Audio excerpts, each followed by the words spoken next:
This video is brought to you by Holocasa. Our tool transforms independent local real estate agents to global real estate agents. Create your own profile for free and get contacted by international investors. Sign up with the link in the description.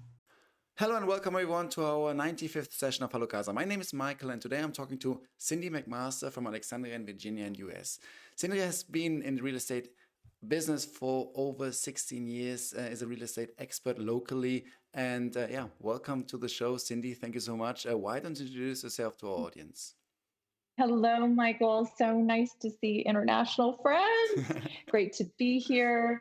As you mentioned, I've been in real estate for 16 years. I am a native to the Washington, D.C., Alexandria, Virginia area that encompasses quite a large piece of real estate. But for those people who are considering the area or even just want a little more knowledge, Washington, D.C. and Virginia, we oftentimes call that the Nova, Northern Virginia area. So if you want to come to the area and speak like a local, you can call it Nova. Nova. Okay, so, that's cool. Yeah.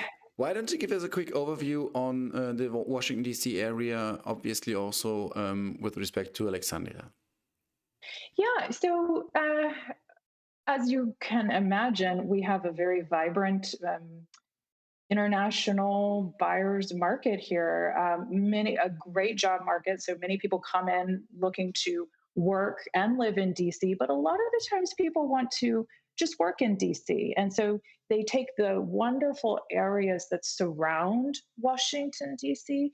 And if you did throw up a map, that would look like the areas of McLean, Arlington, Alexandria. A lot of the times people come in and they want their families to have a more suburban setting and lifestyle for education and that kind of thing. So they'll choose to live just outside of the city so that commute time is kept down, because in our area, the commute time is key. You know, what you see on a GPS says it's only going to take you 20 minutes can really take you 2 hours, like that. So very, very important. I'm also sharing on a small window for the ones who are listening, who are watching, on YouTube. So we have like Arlington, Annandale towards the west, North Springfield, Springfield, Franconia, Belhaven, which is more like surrounding, and then obviously also the river, and then on the other side you have like Oxon Hill. We see then is it an interstate one? Yes, it's actually interesting. We call it the Capital Beltway. The Beltway is like a loop.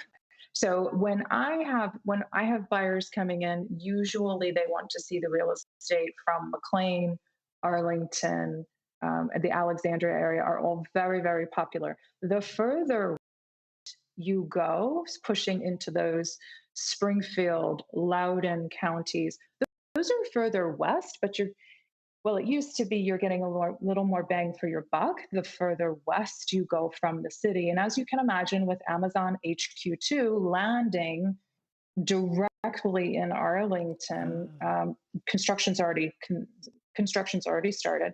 So we already have we call them the Amazons. We already have the Amazons landing. So real estate is quite a premium. So we have had people elect to go a little further west towards Loudoun.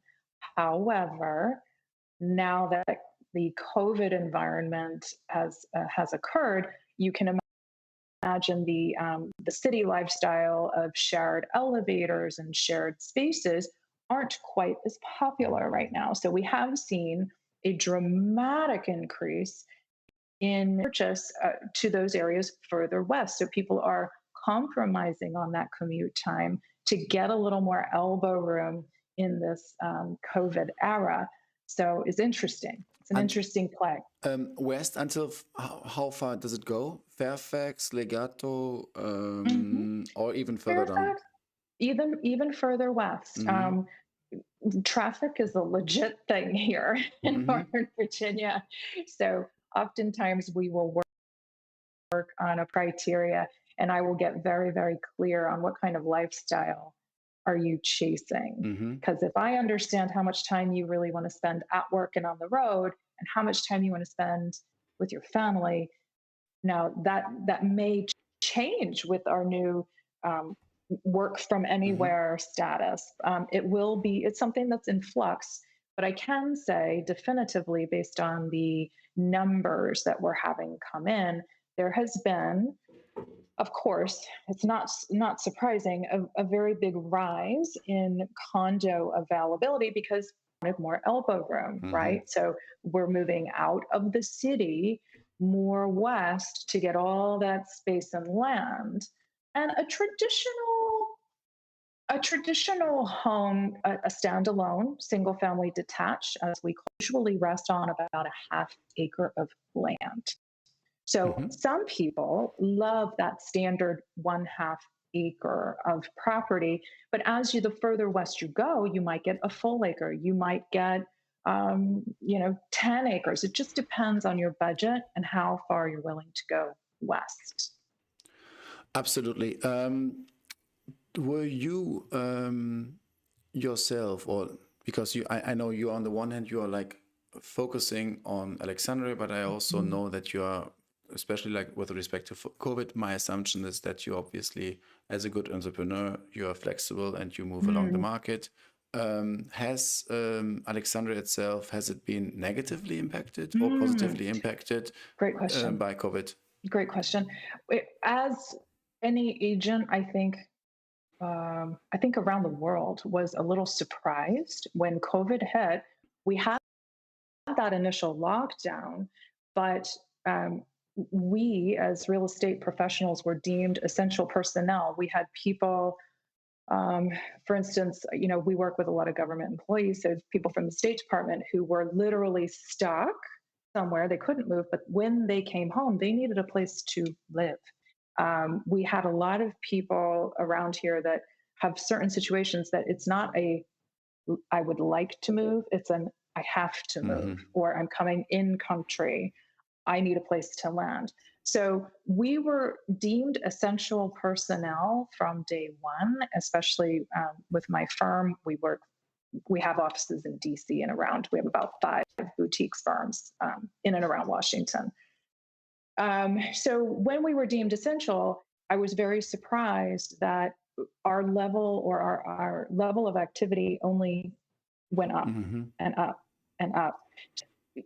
As people adjusted to the COVID environment, they really put their lifestyle at the top and decided, I'm not putting anything on hold. I am going to move where I need to move. I can work from anywhere.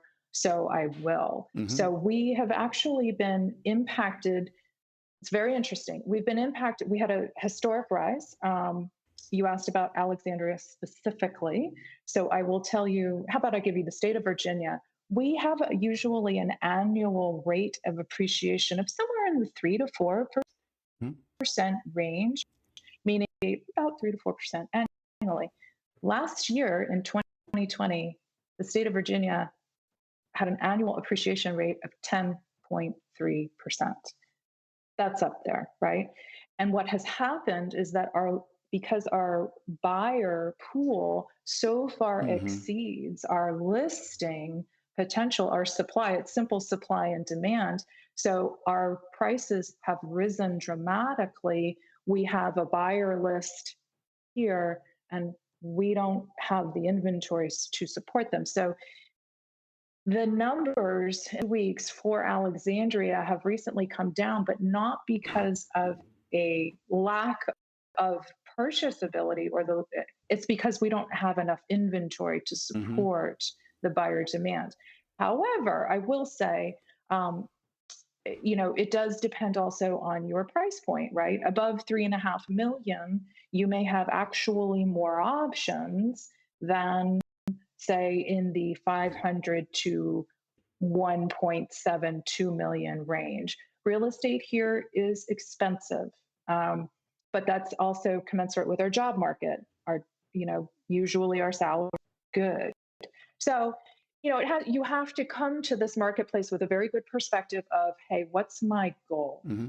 And how long is my investment here? Is this the long term or the short term? So, we work with people to sort of get the framework, and then we understand what their lifestyle, what they'd like to be. And now we're at the point where I'm actually custom matching people in sometimes off mark. For instance, I have a listing right now. The seller is moving to Switzerland, and um, she did not need 40 buyers to come through her home in a frenzy of trying.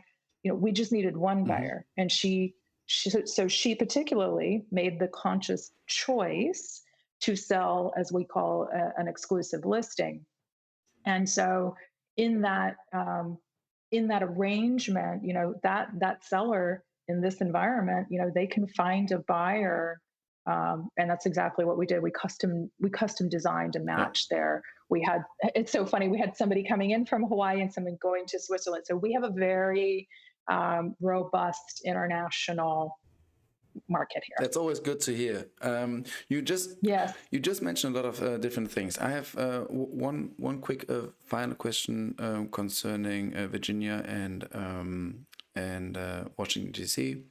Actually, I have two. The first question is, I assume you had the spillover effects from Washington D.C. coming to Virginia, which triggered then obviously the appreciation, and then the question. Just for me to understand, commuting wise from Alexandria to Washington D.C.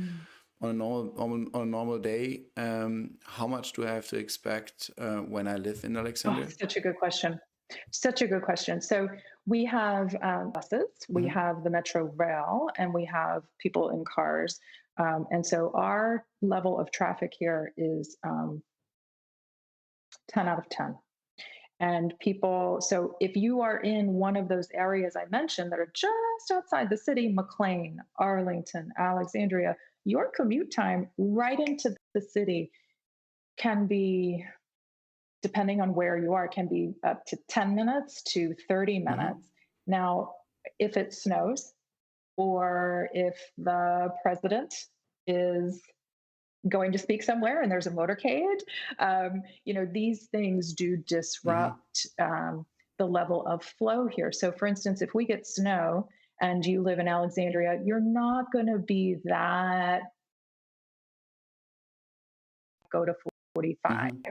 Now, if you are out in Loudoun County or in Spring, those areas that are further west of the city, you're going to be impacted quite a bit. So if you're in a car, that could take an hour to 2 hours, depending. So that does impact your family life quite a bit, especially if you're doing it every day. Yeah. So I would also say, like, let's say 45 minutes, 1 hour should be, I don't know, maybe I'm a little bit too lifestyle-y, but 45 minutes to 1 hour should be like an exception, is not the best. And I think like everything else within this time frame is definitely something which you should like consider to be a decent place to live with high quality of life where you live, and then having a very good access, which obviously Alexandria is part of it. And I just see also on the map, you can also assume traffic jam wise, you can see if you go via the Woodrow Wilson Memorial Bridge, that's I think a very good pro on Alexandria in order to go to DC, or you go like via the other way, correct? Usually people go up what we call the George Washington. This is why the areas I mentioned are such highly desired areas to live in. The River Drive, is beautiful, and we have these. Alexandria specifically is one of those incredibly charming, idyllic looks. You can walk to shops. There's people on the side. It's just a wonderful waterside town. So it's those oodles of charm that you just cannot find in every city. So a lot will put Alexandria number one. A lot of times people start with McLean, Arlington, Alexandria as their top choices, and we work with them depending on the inventory and needs. You just mentioned price. Can you give me a good example or any baseline what we can expect in Alexandria? Yes.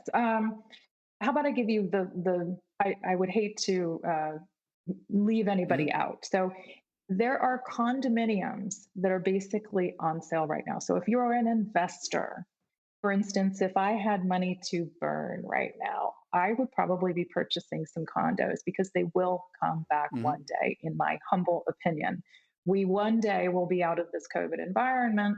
And, condos, our condo inventory in Alexandria was up over 300%. Let me Wow. say that again, not an error. Our condo market was up 300%. So that means if you come in to buy a condo, you're going to have the ability maybe to even negotiate. Whereas townhomes and single family detached, you well over 10 to 20% over list, Mhm. and you'll be Mhm. competing to get your offer Mhm. even seen. Mhm. So the price point for all this area, the McLean, DC, you can get a condo, um, 350, Mhm. a one bedroom. Mhm. There are some efficiencies that are lower than that, where the laundry is not in unit, but perhaps it's in the building. There's lower end condominiums you can Mhm. purchase. For anything over outside of a condo, the most I would say a pretty popular price range for all the areas I mentioned was somewhere in the 600 to $750,000 range for a townhome or a single family detached. And we do have a very good market for, the 850 plus to let's say 2 million. You're going to get a little more grand style. Mhm. And as I mentioned, for instance, we actually have a parcel of land that's very spectacular along the Potomac River in Alexandria at 60 million. It's 15 acres of waterside, beautiful land. It's beautiful. It has one home on it, but it is stunning. Like, Mhm. it's just the kind of stunning kind of property you just cannot find again. And it was once owned by George Washington, so it has historic properties to it as well. Mhm. That's So you can see we have the gamut. yeah. We have the whole gamut. Um, Talking a little bit about your business, I would like you to give a quick overview on your approach, first of all, because I Mm, really like your approach. thank you. And second of all, obviously also your service offerings. Excellent.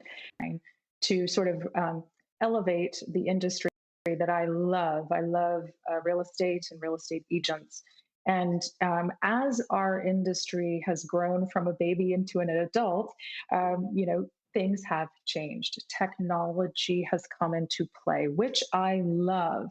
But it has given way to two different types or ways of transacting real estate for the consumers of the world. And in my estimation, and I'm grossly overgeneralizing just for simplicity's sake, but basically today the consumer has two agents they can choose from. They can choose from a transactional kind of agent who really drives by numbers first, or they can choose more of what I call a tribal agent who puts the relationship first. So these two agents, neither one is better than another. They can both get it done. Just depends how the consumer would really like to get their transaction done. From my perspective, I have never been able to feel fulfillment unless I have the relational piece involved and driving every decision along the way. So I work as a tribal agent, and that means that the intake process is quite personal, and there is never a decision made unless we understand the why underpinning that decision. And I think when you're purchasing real estate, it is an emotional decision, unless you're an investor, which, love my investors too. We can make quick transactions happen. But even with my investor clients, I am very clear on what and why they are transacting. So I hope that does help the consumer, because in this new era of real estate, it is really important you understand that all agents are not created equal. Mhm. You're going you have tools at your fingertips and any kind of agent to choose. just make sure you're choosing wisely and you sort of you understand, do I need a professional coach? Do I need a professional guide here? Or do I just know, am I an attorney and I've done this 15 times before and I just really need to get this done? Mm-hmm. Those are two different things. So important to know. Give us an overview of your brand. Oh, I love my brand. I feel very passionate about it. When people ask me what I do, I usually say I help people build the lives they want in a home they love, because that's really what I do every day. I also help agents build the businesses they love. After you do something 16 years, you figure a few things out. So I like to have fulfillment in what I do, and I like my agents and my clients to feel that sense of fulfillment. So that probably gives you a peek into my brand. I really like your name, and thank you. And now, because now I have to push you to say the name, because you haven't mentioned the name. What's the name of your brand? Well, the agent side of it is Authentic Agent, and anybody looking for more information can visit authenticagent.realestate. There is a manifesto there, and yes, I poured my heart out in that. So I highly recommend reading it. And if you're an agent and it resonates with you, come with me. We're building a tribe. That's so good. I like the word that you're using, tribe, and I think it's very interesting that you put with this term the interaction between people at the forefront, and not only the outcome and, let's say, moving money from one side to the other. I had once a very interesting interview with someone from Argentina, and he said every house has a soul, and we should also treat it like that, especially beautiful, especially like the process of selling it and stuff. And I think it's always super interesting when I talk to real estate agents, especially like from a seller's perspective. Like everyone says it's a delicate process. You have to be very attentive. You have to be a lot of times actually emotional, because something has happened. It's not only the flippers who are like who just want to make the fast buck. What do you like? What are you for the audience? What is your main focus? Is it more selling, or are you also a buyer's agent? It's very good. I actually have an equal balance of both. I enjoy doing both, and I think it's important for agents to understand both, because if you understand the other side, you're going to be more effective, right? And so I've always been sort of curious as to how somebody, or why somebody would just be one side or the other. I know it's important that I set expectations with whatever side I'm working with. I can see the other side. And so I can say, hey, this is what we can expect, or this is what we might anticipate. This is how I think we will all achieve the best outcome. Sometimes it helps you be creative to help bring people together. And, I think you can create really successful outcomes by having sort of a whole vision of all. So it's been great. I enjoy both sides quite a bit. That's amazing. Yeah. How can people contact you if they would like to reach out to you, if they want to, if they have? I guess also they can just reach out to you if they have questions and stuff. So, what are the best methods to reach out to you? Well, I'm on all the social channels: YouTube, Instagram, Facebook. If you're an agent, I would definitely recommend visiting authenticagent.realestate. And if you want more information as those releases come out, just type your email in. We will push them out to you. And if you're considering coming to the area, start early. Get educated and prepared early. 6 months, a year, great. Do not wait. I highly recommend that. And my personal website is sandymcmaster.realestate. Awesome.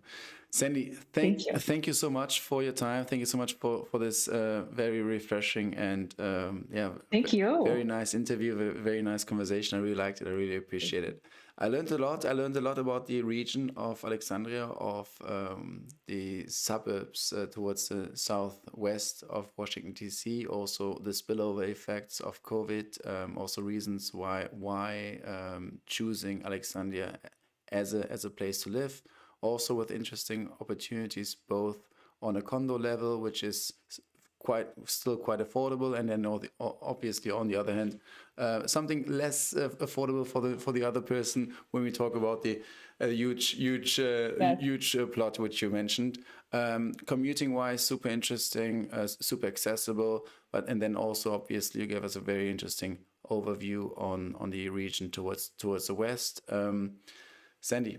It was such a pleasure talking with you, Michael. I really appreciate it. I'm glad to know you. Same. I really appreciate it. Thank you so much. I really enjoyed it. We don't have surfing, but one day, you never one know. Day. There are those fake constructions which allow you to That's right. to catch a good green wave. That's right. Sandy, great talking with you. I thank you so much. Have a nice day, and we talk soon. And I send the best regards to Alexandria. Thank you so much. Thank you. Thank you. Thank you. Bye-bye.